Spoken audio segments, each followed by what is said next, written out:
all of these different perspectives on things. And I appreciate you all coming in here tonight, to hear my perspective on things. So that really, means the world to me that you want to hear my perspective.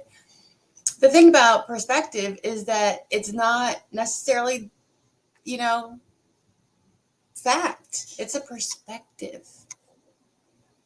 It doesn't mean that it's right or wrong. It's the way that somebody views something. So I find that, but I think it's always interest to be open to listening to other perspectives that other people have, because they might change my mind. They might change my opinion. Other people might change your perspective on things. And sometimes we get so caught up in the situation that we're in, and we just can't even see that there's even potential, another P word that I did not plan for, potential for another's perspective. So I love the word perspective. I add potato. Just said potato. See, there's even a different perspective on how you say that word. Oh, we're having fun here tonight, aren't we? We're just having a good time. Path. Oh, great one. Oh, you guys are so good at coming up with all of these words, and I just love it, love it, love it, love it, love it. So, the first word that I wanted to talk about tonight was procrastination. Last week on my in the little thing, it might say my name. Like, does it say down at the bottom? Does it say likes habit tracking or loves habit tracking or something like that? It doesn't show that on my screen, so I don't know if it shows it on your screen or not. But procrastination. So it says like loves snacker size or something like that. And I changed it this week to loves habit tracking. Snacker size was something that I didn't invent the word. It was kind of out there already, but I kind of just gave it some new life in my life because I noticed that I was doing procrastinacking. And in order to come up with a solution to procrastinating, I went to snacker size. So I could still procrastinate because apparently that was feeling like a need that I had in my life. So instead of snacking, I took up exercise. So I just did a small little bite, 5-10 minutes of exercise, kind of shake everything off from the day, and then I could refocus on work versus doing that with food, versus engaging in eating whenever I wasn't hungry. I didn't need food. It was just a, learned, conditioned response that I had to needing a break. So anytime I needed a break, so I broke that habit. But I was a huge procrastinator. I was a procrastinacker. But I noticed that procrastination didn't just live in that like area of my life. And I was really thinking about it and, being, and I know this is a weight loss, I'm going to get to the weight loss portion of it, but I didn't want to identify as a person who procrastinates so much. That's just not a person who I really want to be. And it showed up in a couple of ways just recently. And I was like, that's not who I want to be. So I went back to the old, the 5-second rule from Mel Robbins, 5, 4, 3, 2, 1, blast off. Here we go. 1, 2, 3, let's go. I don't like that door being open. I'm going to have to close it. 1 second.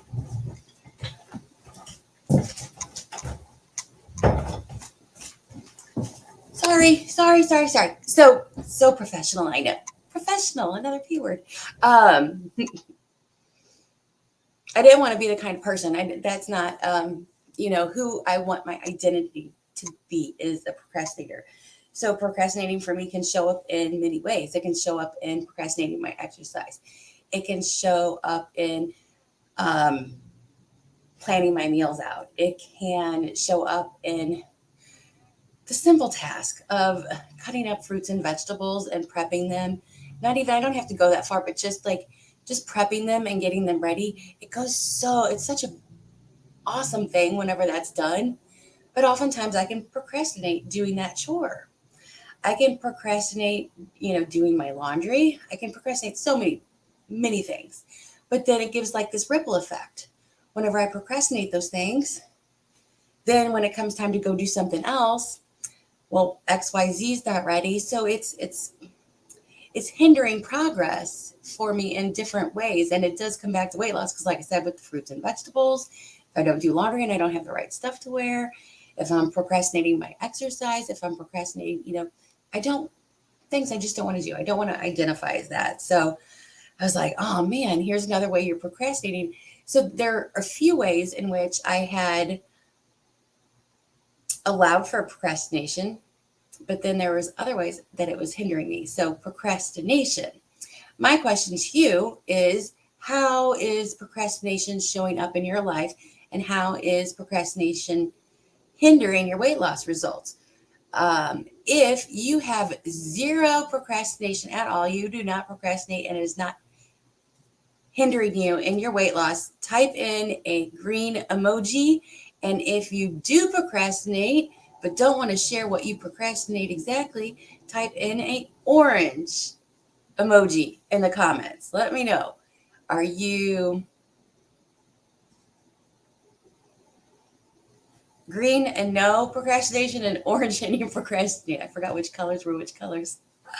Type in the comments so that we can, and let us know. Do you procrastinate? If you do, if you want to share, let us know in the comments what exactly it is that you procrastinate. Like I said, I use the Mel Robbins technique. 5, 4, 3, 2, 1, go and get it done. Take action. That is the best thing that you can possibly do. Whenever it comes, whenever you realize it, you just got to just squash it and just get it done. I keep procrastinating trying longer workouts. I don't think it's a horrible thing, but it's something I know I am putting off. Big procrastinator. Bye, Mary. Thanks for coming. I appreciate you being here. Anything or nothing. I love it. I love it. I love it. So another way that I kind of avoid a little bit of procrastination, that I tell you guys all the time how it is all connected. Work, home, social life, all of it. It all works in connection. It's all our whole wellness being. But work stressors are kind of a emotional trigger for me for eating. So if I work on my work triggers, then there's less times that I need to deal with the repercussions of that, which could be emotional eating. So I like to think about my next P word today, which is priorities.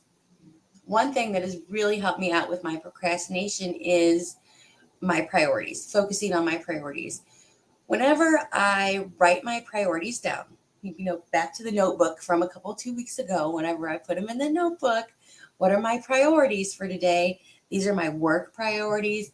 These are my health priorities. These are my relationship priorities. Whenever I put these down in the morning and I write them in my notebook, it tells my brain exactly what we're supposed to be doing today. We need to be focusing on my walking. We need to focus on my strength training. We got, A, B, C, D jerk that we need to call at work today. I'm not jerk, just, I work with a lot of nice people actually. But you get what I'm trying to say. I got these people that I got to call at work today, and I've got these tasks that I got to do.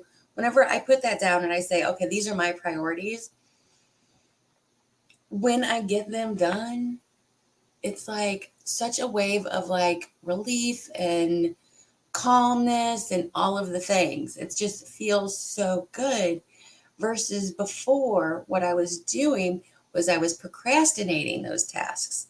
I was procrastinating all of those items. And I was allowing my body to just feel like tight and tense. And then my stomach would get, this weird feeling in it. And then I was dreading it. And I was like, kind of like, wanting to bite my nails because, oh my God, now I got to do all this stuff. And then, whenever you procrastinate, putting off all of this stuff, now you've got a little time to do a good job. And it's just not, beneficial. So by writing down my priorities, identifying what my priorities are, writing them down, now I've got a good game plan for the day. So that's something that is just a huge help, just as big of a help as, the 5-second habit. I think that identifying my priorities, writing them down, tells my brain exactly what the goals, what it is that I need to accomplish for the day, everything like that. And I always procrastinate all the things, just like you, that make me feel uncomfortable. And the next P word that I wanted to talk about, practice. Practice. The more I practice doing those things that make me feel uncomfortable, the easier they get. And again, it gives me that sense of pride. It gives me that sense of relief. It gives me that moment of celebration. These are all things that feel good. And yet they make me feel uncomfortable. How long does that uncomfortableness last? How long does that? Sometimes it lasts a little longer than usual. But I'm finding the more that I really, push myself, push myself to do these things, that I'm like, oh man, these aren't as big of a deal. And now I'm like, I'm tackling more things that I would have procrastinated, a year and a half, 2 years ago these days, then I can even, it's unbelievable to me how much of a change that makes, how much of a change that it really truly makes. Makes you feel badass for attacking everything you need to get done and complete it, like total badass. Like, because for me, a lot of the stuff that was getting in my way of getting things done was me. If I didn't get, a project done or a task done or whatever done because of something that was out of my control, completely out of my control, then so be it. But these are things that were not getting done or weren't getting done well because of me. And I do feel like a badass when I get to do those things, when I attack them, get them done, complete them in a way that I'm proud of. Proud, another P word. So, what other strategies? Does anybody have another strategy? Because I love to use the power of, I'm so fidgety, I hate this chair. I love to use the power of community in order to help share ideas, get ideas, and just to help benefit the group. Those are two of the main strategies that I use regarding procrastination. But I was wondering if anybody else had any tools that they like to use in order to help with their procrastination. And really, I think, I'm just going to ramble on here for a minute while we're talking about it. I think it really does come down to practice. It's one of those things that we have to practice. And I heard this thing the other day, and I'm so in love with it, and I'm stealing it. But, oh my God, I wish I would have. I can't remember where I heard it, but you know how everybody's always telling you to get out of your comfort zone, get out of your comfort zone? How about you just expand it? How about you just like push the walls a little bit? Push the little walls of your comfort zone and you let some more things in. That's what we're doing whenever we're practicing, is we're letting more things into our comfort zone. How uncomfortable was it? How many people can ride a bike? I can ride a bike. I think it's been a few years, but I think I can still ride a bike. The first time you rode a bike, so uncomfortable, but you practice, and then you get good at riding a bike. The first time that you were to look at a nutrition label, how, hard and difficult was that? I have this talking about that practice and stuff, I have this nutrition label here, and it's for this Skinny Pop butter popcorn, and this nutritional label on this stupid thing. I've always hated nutritional labels for popcorn, and I don't know if I can. There we go. Ish. So 2 tablespoons unpopped, and then like it makes 5.5 cups popped, but over here it's got 150 calories for something and 30 calories. It's for like a cup popped. And if you're a beginner at reading nutritional labels, this is the hardest freaking thing to, try and determine. So generally, whenever it comes down to this popcorn, you have to pop it, and then you got to measure out each cup, and then it's 30 calories per cup. But it says 150 calories per serving. But then it says a serving size is 2 tablespoons, and that makes 5.25 cups popped. So then you can get confused because you can think, oh, well, is it 5.25 cups popped? That's a serving for 150 calories, or is it just 30 calories per cup? So it's like reading labels, nutrition labels takes practice. Learning all the like sugar words takes practice. Learning, just about the fiber and the protein and all of that stuff, it takes practice. So just like anything, it takes practice. So breaking the habit of procrastination is going to take a little bit of practice. But by deciding, really what your priorities are, that gives you a good kind of like roadmap, a game plan as far as what, your priorities are and what you need to get done. Hi, Tia. Thanks for coming. I don't mind that you're late. Mind that you're late at all. We are talking about words that start with P, and you are free to put your guess in the comment box. We have talked about procrastination, priorities, and practice so far. And we're only 20 minutes in, and we've already talked about so many words.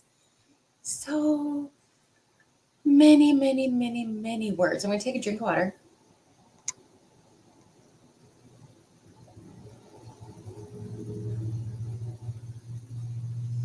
It was a big drink of water. Stay hydrated. We gotta stay hydrated, okay? So procrastination, practice, and priorities. There are so many things. I'm gonna stick here on practice for a second. What other things do you think that we need to practice whenever it comes to losing weight? This could probably be a very long list of things. I brought up the nutritional label, reading nutritional labels. That's something that we need to practice. Assigning our priorities for the day. We might want to think about our priorities. Whenever you are, having an event or something that you need to go to, whether it's like a work event or something out with friends or family or something, you might prioritize that meal of the day to include, more calories or more carbs or more, something than you normally would, just to make it a little bit more, comfortable while you're there, easier to stay on track, I might say, easier to be in alignment with your goals. If you prioritize, how you're going to eat your foods that particular day. It's just an idea. It's something that works for a lot of people to do that. So it's something that we can practice. We can practice consistency. That's a great one. Practicing consistency. The thing with consistency is that a lot of people get all hung up in the all or nothing. Whenever we say consistency, then we've got our perfectionists out there, our P word, that feel like, oh my God, I just wasn't consistent. And so I might as well just throw in the towel for the rest of the week or the rest of the day or the rest of the month or the rest of the quarter or the rest of the year, whatever it might be. So we want to practice consistency, knowing that there is no thing as perfection, that nobody can be 100% consistent all the time. We have to do our best. We have to allow to not be consistent. But we also want to, prioritize that being consistency is really, really important. So we don't want to give into it's all like a balancing act, figuring out what really works for you. But you got to be able to, if you're not being consistent, because there's the perfectionists who just want to throw in the towel because they forgot to do something one time. But then there's the other people who like to give themselves too much leeway. So we gotta find our happy middle here as to where we're not giving ourselves too much leeway or expecting to be perfect all the time. We got to find that happy ground in the middle. But practicing consistency is really, at the end of the day, what we're trying to do. We want to practice that overall consistency. And that is how you build habits. Faux show. My favorite word, habits. Practicing consistency is a habit.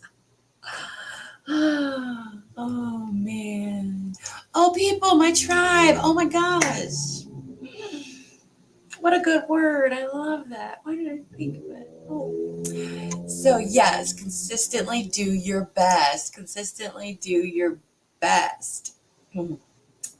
What else might we want to practice other than consistency? What else is out there that we might want to practice? Whatever you want to practice is, just think about those healthy habits that you're trying to build. Think about where you're at now. And what's the next habit that is going to be, achievable to you? That's going to be something that you can really, really start to work on. That's going to be easy to do. Speaking kindly to, good one. That is a good one. So whenever I started my weight loss journey, that was one of the things that was required, was recommended every single day, was to speak kindly to myself. Every day I was supposed to write down 3 things that I was proud of about myself, or 3 things I liked about myself every single day. And, I like my eyes, I like my hair, I like my smile. I like my hair, I like my eyes, I like my smile. I like my hair, I like my eyes, I like my smile. And then after that, slowly, I like my hair, I like my eyes, I like my laugh. I like my hair, I like my eyes, I like my personality. I like my hair, I like my eyes, I like my effort. I like my consistency. I like my knowledge. I like, and just like as time went on, I could start liking more and more things about myself. But whenever I started the practice, wow, was it hard to think of things that I liked about myself. Because here I was at the highest weight that I'd ever been. I wasn't feeling really good about myself. My self-esteem had kind of been defeated for a while. Like it just, it was hard. But slowly and surely, after I started writing down what I like about myself every day, I started to really appreciate who I am. And even who I was. It wasn't even dependent on me losing weight in order for me to start showing more appreciation for who I was. So that's a huge, huge thing, to speak kindly to ourselves. I have felt it in my bones, the difference it makes whenever you speak kindly to yourselves. So if you're in a place, I highly would recommend writing down 3 things you like about yourself every day. I highly recommend it. It's a good thing. Other things we need to practice are moderation. We need to practice our push-ups. OGM, 3 things a day. I knew what you meant, OGM. Oh, psychology is a word, and this girl, it's on my list. It's written down. It's actually one of the written down words on my list. So Just saying. I think you were the first one to guess one of my words. Just saying, psychology. So things with practicing moderation is, that's a fun one. Practicing moderation. It's hard to sometimes practice moderation. Whenever you're trying to be, moderate, it's really easy for some people sometimes to go, overboard. So it is a thing that we have to practice moderation. And it's funny how whenever you're practicing moderation, how fast that it can like go from outside of moderation. So it's an interesting, moderation is quite interesting. Practice push-ups. How many push-ups are you up to? How many push-ups are you up to? Just wondering. Not that push-ups are necessary for weight loss, anybody, just that we like, it's fun. It's fun. I can't believe the things that come out of my mouth these days just blows my mind. Blows my mind. It's fun to challenge yourself to see how many push-ups you can do. I never would have said that. Never. Never. I'm a whole new person. My identity is changing. Whole new person. So let's talk about, I'm going to save psychology. Let's go ahead. Let's talk about progress. Anybody have any progress that they want to brag about or share? 5 standard push-ups. That's amazing. That's excellent. Love it.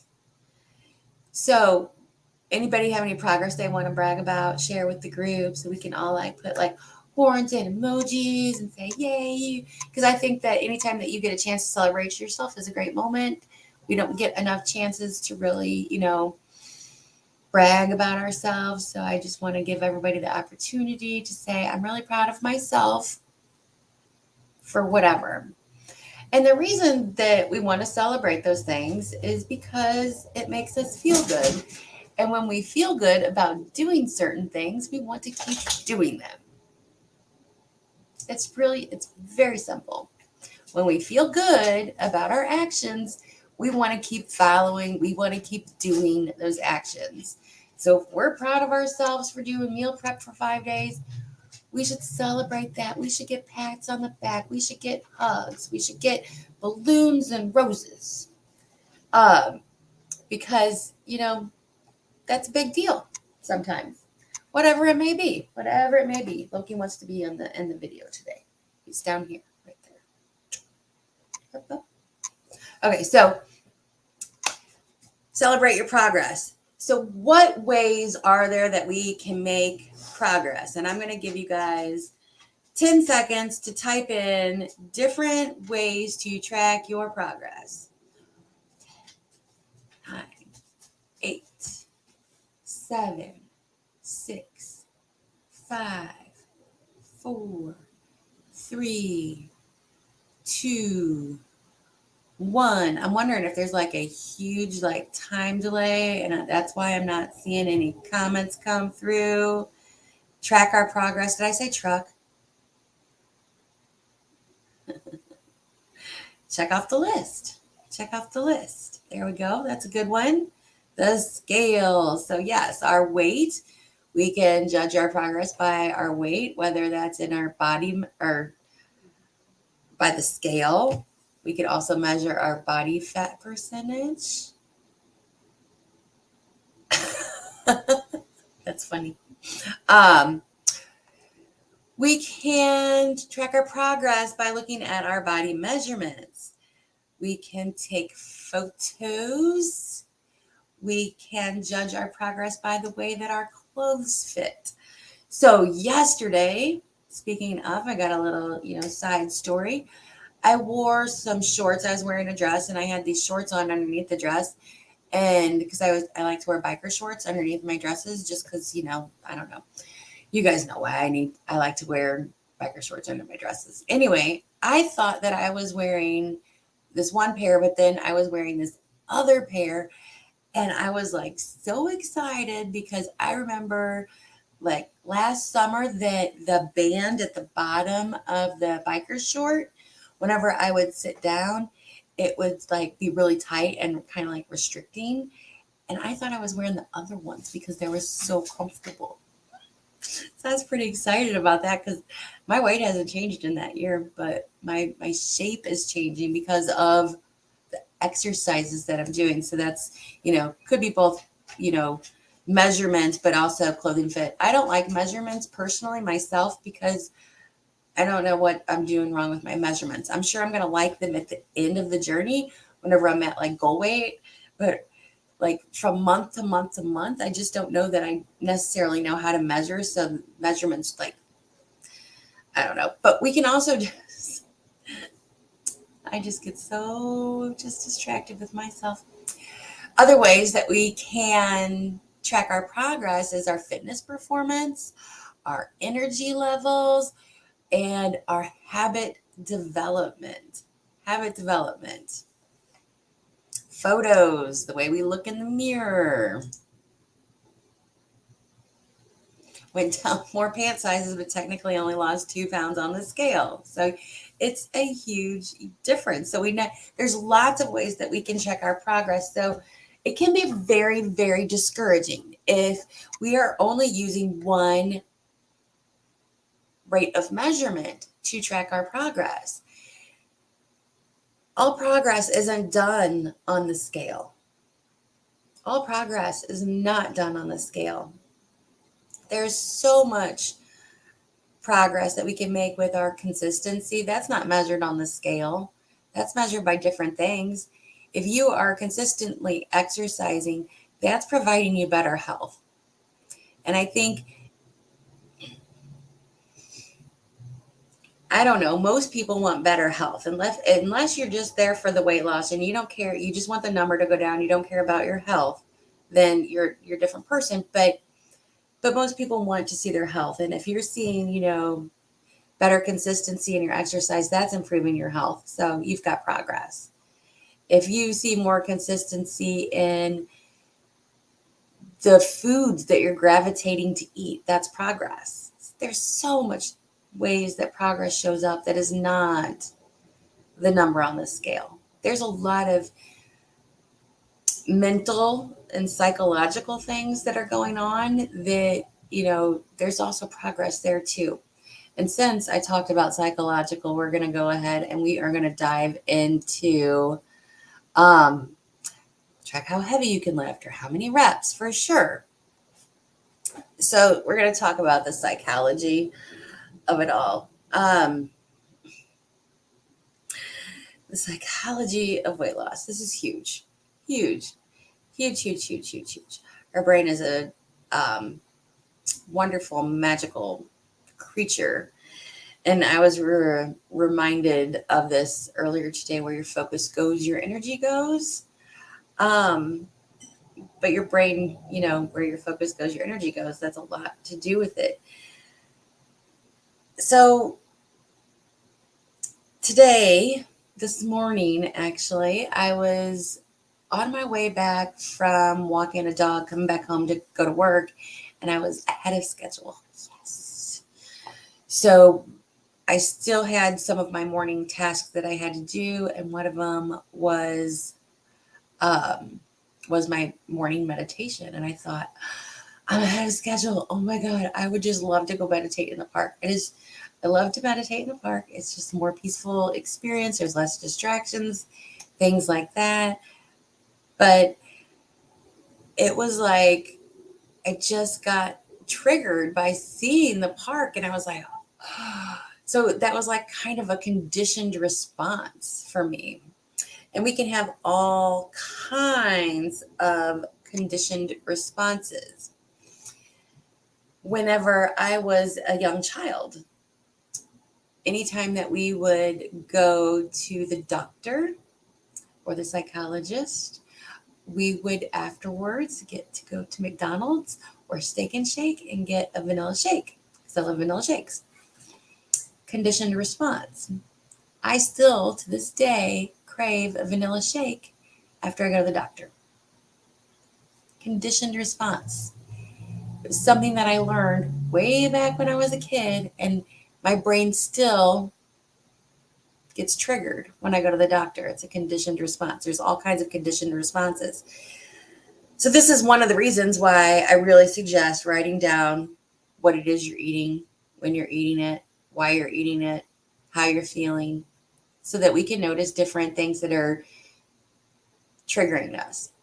Because if we what you can do, you can white knuckle your way through the situation, and you can just be like, I'm just so uncomfortable, and white knuckle your way through it and say, oh no, you don't want to eat that, and blah, blah. Or you can understand what is going on in your body and say, oh, that's what we used to do, but we don't do that anymore, and it's a more just creates awareness. It creates a better solution versus feeling that uncomfortable feeling, not knowing why you're feeling it. If we really investigate it, write it down, respond to it, it heals from the inside and helps us to change that trigger that we're having.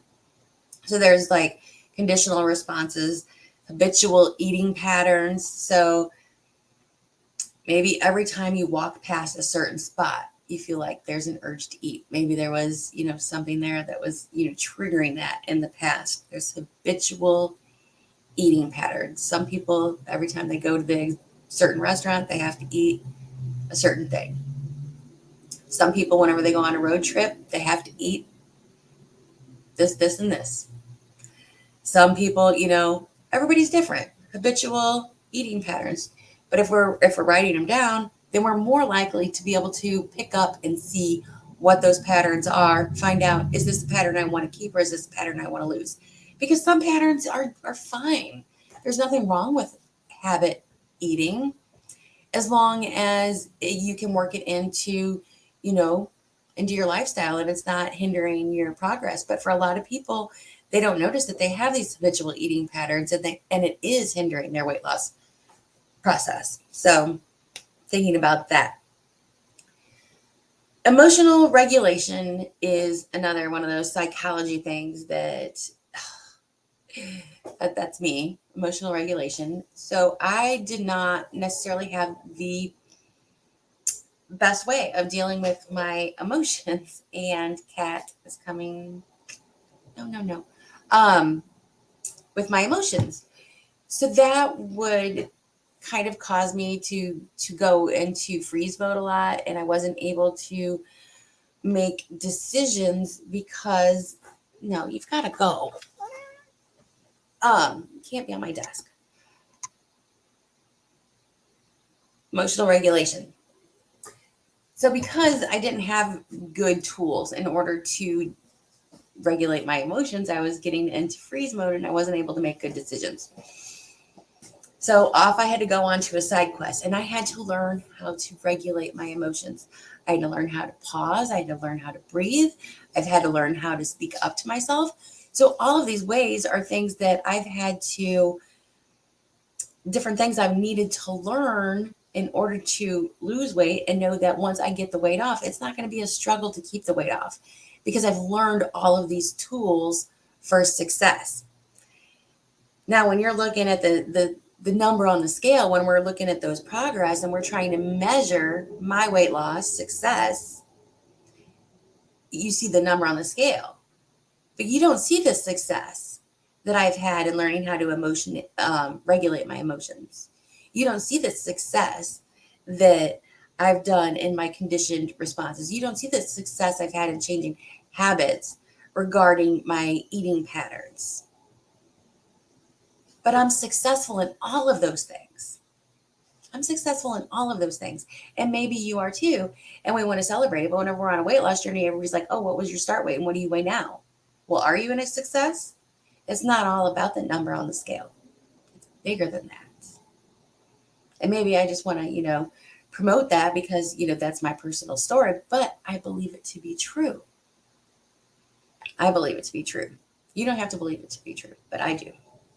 So our brains also have a reward system. So when we eat pleasurable foods that are, salty, sugary, ultra processed to be hyper palatable, our brain system sends off serotonin in our brain. It says that was good. And then it says, I would like to repeat that.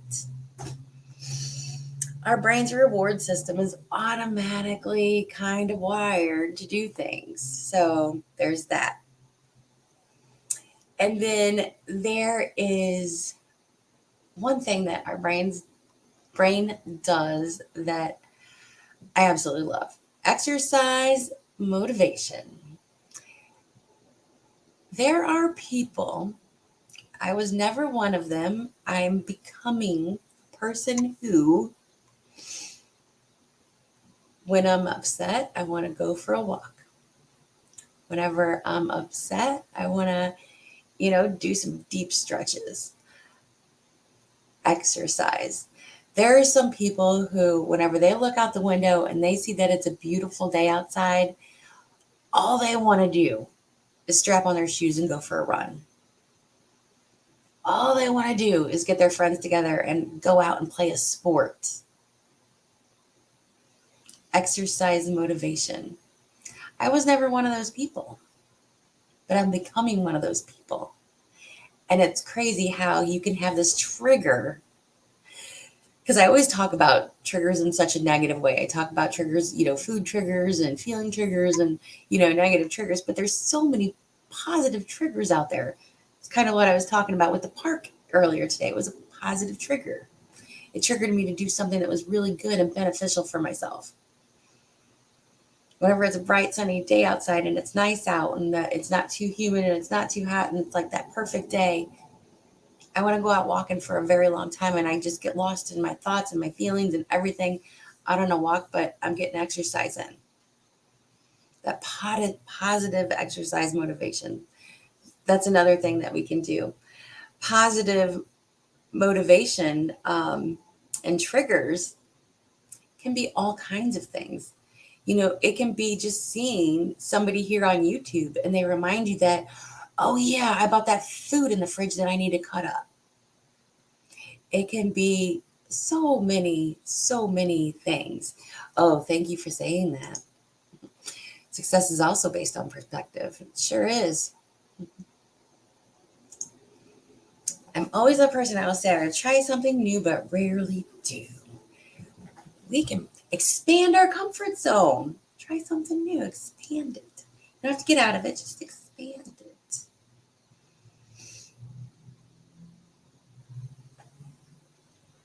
Fresh air fills my soul. My insecurities sometimes prevent me from doing this.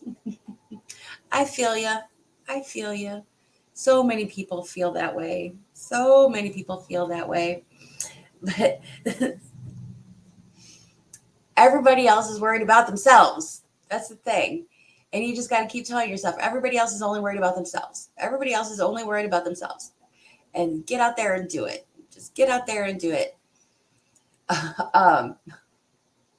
Last week, I was walking one of the dogs that I dog sit on Rover for.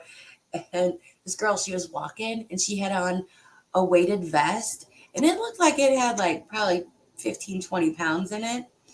And I stopped her and asked her something that normally I wouldn't do because I'm trying to, expand my comfort zone and talk to more people. And I figured, the worst thing that she's going to do is ignore me and keep running or spit on me. I don't know. And that's fine too, whatever. Don't really care that much. So I do, but I try to tell myself I don't. So I stopped her and she was just walking. She wasn't running. She was just walking. And I said, hey, how much weight is in your vest? And she's like, I don't know. My husband packed it for me. And I'm like, oh my God, you're so brave. Good for you. Good job. And she just kind of smiled and then we went our separate ways. But I think I made her feel good by talking to her. But that kind of disproved the whole point that I said that everybody's only thinking about themselves. But if they're not, they're probably proud of you for getting out there and doing whatever you're doing. That's what I meant to say. And by the end of that whole little thing, and it really doesn't matter what they think. It only matters what you think. Love yourself. Love yourself. So let's see.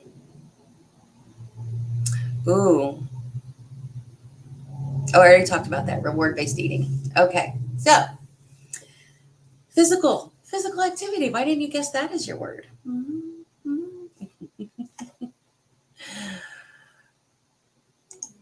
The people who are most likely judging you are most likely inactive. The active people think all movement and any that is so. It's true in like every well, at least I've been told is true in every realm. Like people who want to criticize like other YouTube creators, it's like, yeah, well, what have you created? Like, I'm out here doing the best that I can do because you are not a bad guesser. You are not a bad guesser. You are not a bad guesser. Not at all. Not at all. So, let's see here. Patience, protective, powerful, perfectionist, and peaceful. So let me know in the comments, what did you guys do today that made you feel powerful? Did you do anything that made you feel powerful? How many triceps are you guys up to now? Tricep dips. So in the Quick Fit home workout, there's that I'm a member of, they're doing tricep dips as a challenge. And I stopped doing the tricep dips because the way that I was trying to do them, it was also putting, I know it probably shouldn't put anything on my knee, but it was. So I stopped doing my tricep dips. And I know that's just an excuse. It's probably lame. I probably should have said, hey, my knee's hurting when I do my tricep dips. How am I supposed to do these tricep dips? But I didn't. So that's on me. 60 dips, 4 sets of 15. That's a lot of tricep dips. That's a lot of tricep dips. Well, why didn't I think of that? I can do see? I can do tricep kickbacks. Yeah, I can do that. I can easily do that. I can knock those out in no time. I like tricep kickbacks. Those are fun. I don't like tricep. I don't mind tricep dips. It's just I don't like the positioning of tricep dips in the way that they make my leg feel. So, but other than that, I like them. They're not bad. They're not like burpees or anything. I hate burpees. Anyway, enough about me. What did you guys do that made you feel powerful? You're supposed to be answering this question. What did you do to make you feel powerful? What did you do today to make you feel powerful? I know I can't remember what it was today, but I was just like, yay me. I can't remember what it was though. How terrible is that now I can't remember what it was? You did all those dips in the middle of a pyramid. Strong girl there.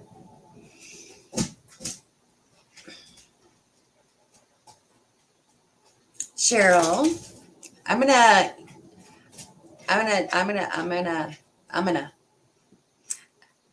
message you on Instagram because I know something that you did that made you that you should feel powerful about, but I just don't feel like I want to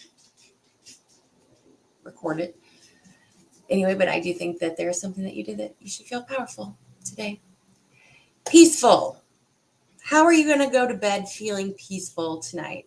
What is it that you didn't do today that if you finished it within the next few hours before bedtime, that you could go to bed more peaceful because you got it finished? What is one thing that you can do that you didn't do yet that you really wanted to, but you didn't make it a priority, that you could finish and go to bed feeling more peaceful tonight? Pray, that's a good one. Ooh, that's a good thing to make you feel powerful. Allow for more work-life. Meditate and breathing exercises. Those are such a great thing to do right before bed. They just relax you, make you feel good, all of the things. All of the things. Okay, so there's one more word. That's what counts. That's right, lady. Oh, powerfully left workout 10 minutes early. I showed up. That's what counts. Showing up is what counts is right. She packed your gym bag for the morning. That's going to make you feel peaceful. Yes, it will. it'll make you feel peaceful tonight, and you'll sleep better, and you'll get up better in the morning knowing that it's already done. Don't have to worry about it. Getting my house cleaned up and things put away. Oh my, isn't it so nice when that is done at night, and then you wake up the next morning and all that stuff's just not there. It just makes you feel so peaceful, so good. So good. It was a huge work. I bet you were. It sounds exhausting. It sounds exhausting. So, ladies and gentlemen, we are down to the 5-6 minute mark. I was going to send out emails to everybody that is on my email list at my website, adventuresofdeanna.com. And I haven't had time to do it yet. I've really been prioritizing trying to get this whole everything done for the retreat. And it's so hard and there's so much work. But anyway, it's live. The retreat is now live on my website. If you want to check it out, if you go to www.adventuresofdeanna.com, there's a little link that at the top that says retreat. And if you just click on that, it's going to tell you all the information about the retreat. It's going to tell you all about the price for it, the activities that we're going to be doing, where we're going to be staying, all of the fun things. So if you're interested in coming on a retreat with 9 other ladies, then go ahead and sign up for it and get your spot reserved for it. All the information is there. Let me know. You don't have to pay any money in order to reserve your spot, but you are confirmed once you send in money. So just kind of letting you guys know that. I hope that you guys can come to the retreat. It'll be so amazing. I can't wait. It's going to be the best thing ever. And I've done so much work on it. I'm just so happy and proud and excited about it. And I think that we're going to have a great time, and we're going to create some awesome bonds, and we're going to learn some great stuff. So I hope you can make it. Anyway, that's all for today. I just want to say thank you again. I appreciate you for coming. I will talk to you guys in the next video. As always, it's going to be an adventure. Bye.